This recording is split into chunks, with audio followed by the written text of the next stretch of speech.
For the first video in this section on the West, I want us to really focus on Native Americans and their resistance to expansion into the frontier. I think it's really important to point out that for many, many decades, the West had been used as a way of sort of taking the Native Americans from different parts, particularly of the eastern United States, and moving them away from where a lot of the white settlers were.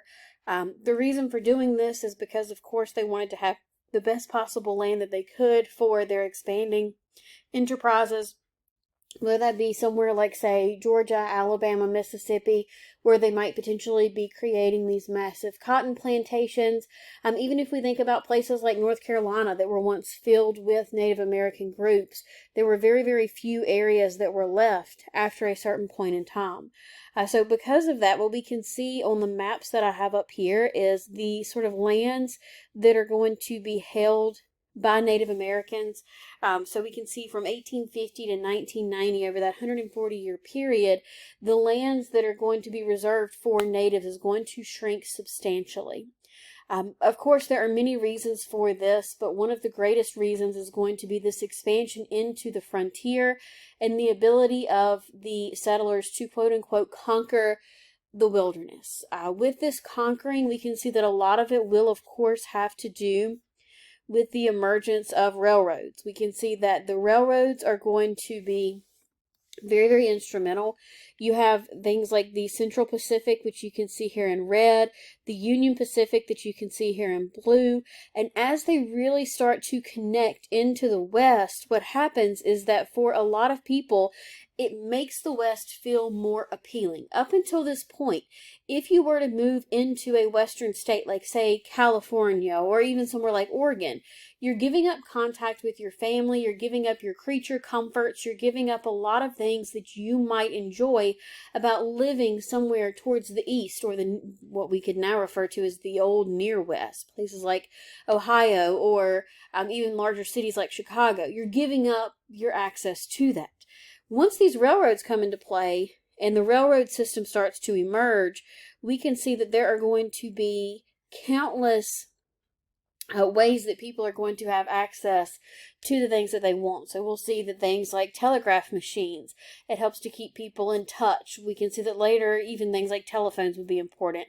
We can also think about the fact that for people, they can now order some of their favorite things. Like if you have a specific type of boot you like to order, you can order that. And more people start moving, so these areas are no longer quite as isolated and remote.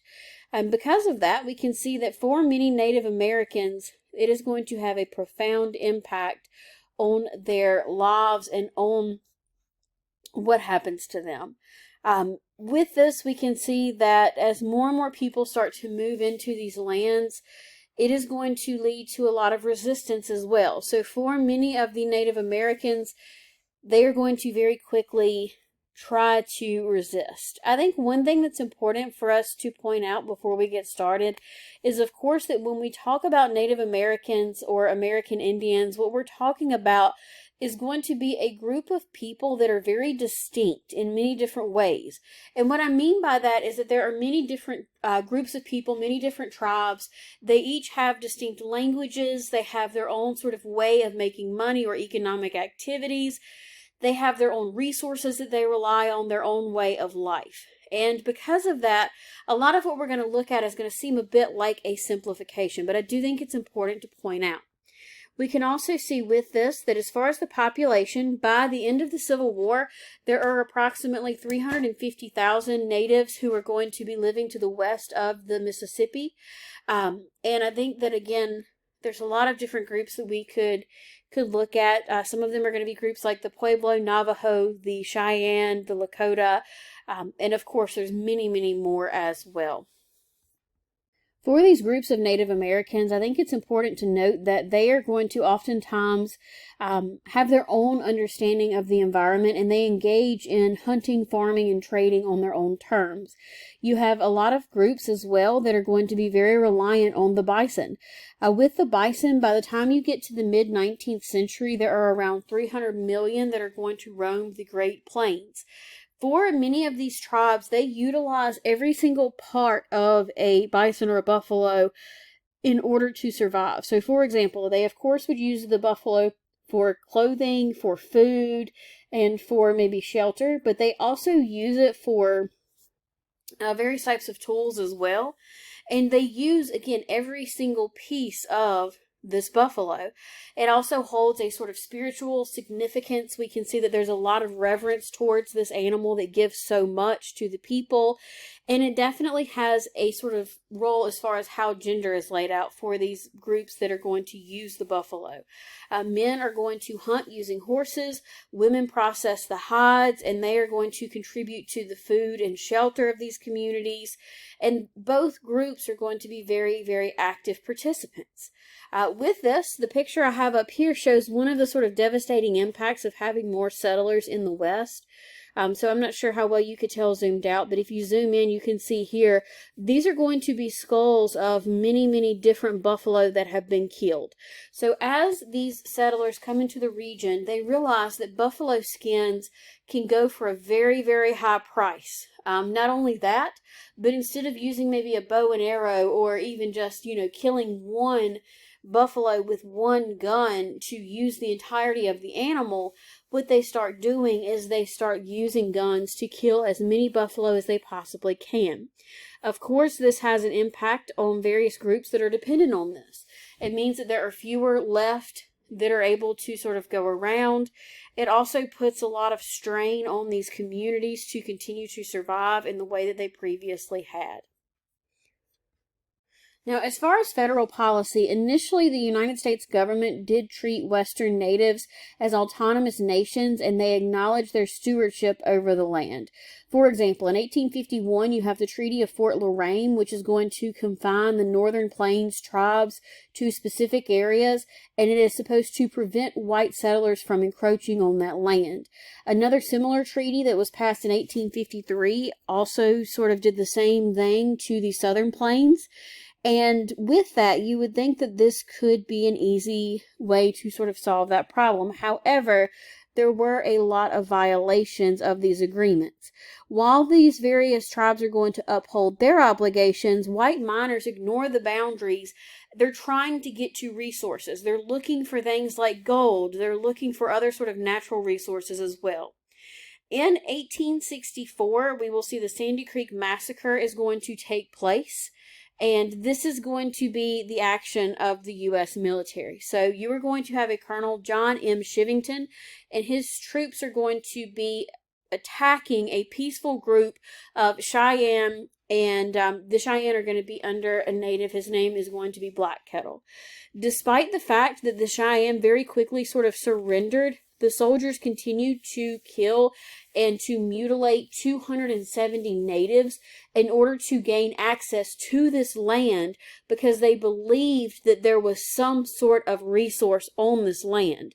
With that, of the 270 natives that were killed, most of them were primarily women and children. The men were actually out hunting at this point in time. A congressional investigation condemned the incident, so they did come out and say that it was wrong. But nothing really happened from there. The sort of enforcement of the treaty was still lax. And because of this, we can see that it is going to have sort of two things that will emerge from the Sandy Creek Massacre. First and foremost, it helps to fuel native resistance. We can see that for the Lakota Sioux, they are going to kill 80 soldiers in Wyoming by 1866. To sort of escalate the conflict even further.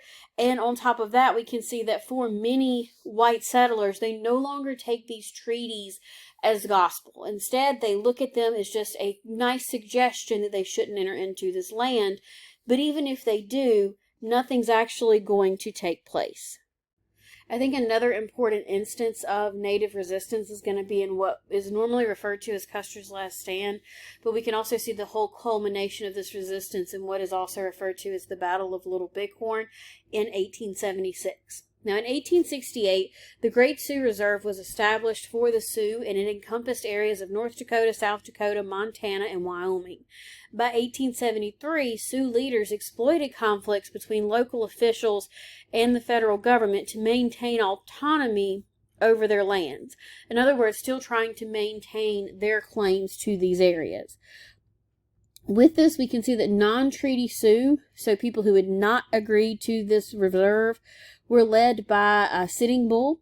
And for Sitting Bull, he is a very influential Lakota Sioux chief. So he was important for leading this resistance. Now, in 1874, what happens is that General William Sherman is going to send Colonel George Armstrong Custer to the Black Hills of South Dakota, and he's officially tasked with identifying a site for a new fort. In reality, his goal is to confirm that there is gold in the Black Hills region of South Dakota. It had been a rumor. He was sent to confirm it. Of course, with this, Custer's report that gold does exist in this area sparks a massive migration of settlers, and it is going to sort of make it so that there are more tensions that are going to take place in this region. So as far as what ends up happening with the Battle of Little Bighorn, we can see that, again, it's sometimes referred to as Custer's last stand. So for the natives, they will sort of be victorious here with this particular battle. But on June 25th of 1876, Custer, leading 209 men, is going to underestimate the strength of the Sioux, and they are going to again be able to quickly sort of put down the U.S. Army troops. 2 days later, the U.S. cavalry forces are going to suffer similar defeats. And with the aftermath of this battle, some are going to criticize Custer's leadership. They criticize the federal policies. But a lot of Americans are also going to become even more set on settling in this region and sort of asserting their dominance. And we can see that U.S. troops are going to sort of disrupt native supply lines for many, many years. Eventually, Sitting Bull does have to surrender by 1881 because they cannot get access to the goods that they need. They can no longer just depend on the bison to help provide for them. And with that, we will see that with the subsequent sort of attacks and sort of disruptions of their supply lines, they do eventually have to give up their claims to the Black Hills region, although they do keep some of their other areas. The last thing I want to sort of talk about with this video is going to be the Ghost Dance movement and Wounded Knee. So in the late 1880s, the Sioux are going to face even worsening conditions as federal restrictions are going to start tightening. Meat rations dwindled, and disease is going to continue to devastate their cattle as well as their people. The Sioux are going to turn to a man who is referred to as Wovoka. He is a prophet, and he is going to preach the Ghost Dance ritual. With the Ghost Dance, it is going to be a ceremony, and it is going to involve dancing, wearing these what they call ghost shirts, and going into a trance-like state. It is supposed to help spread hope among the Sioux. It is supposed to invoke their ancestors. But with it, it's obviously very alarming to any white settlers who live in the region. And because of this, we can see that by 1890, you're going to have Major McLaughlin, who is going to order Sitting Bull to be arrested, believing that he is behind this sort of ghost dance resistance movement. But with this, we can see it actually leads to Sitting Bull's death. And later, it will also lead to Wounded Knee.